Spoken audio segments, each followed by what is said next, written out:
Jasurbek Yoqubov, o'ng qanotda Iqbol Malikjonov 20, chapda Shahzod Akramov 19, G'ulom Haydar G'ulomov 21, Shota Gvazava 8. Bu markazdagi ikkilik, taym zonasidagilar. Hozir Xorazm vakillari uchrashuvda ikkinchi golni urib ketishmoqda. Sunnatulloh Hamidjonov ijroni amalga oshirdi.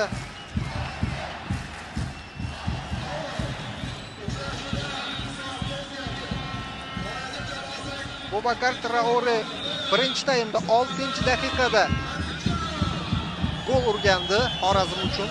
Ikkinchi taymda Sunnatulloh Hamidjonov 5-daqiqada, umumiy 49-daqiqada 50-daqiqa boshlangan edi.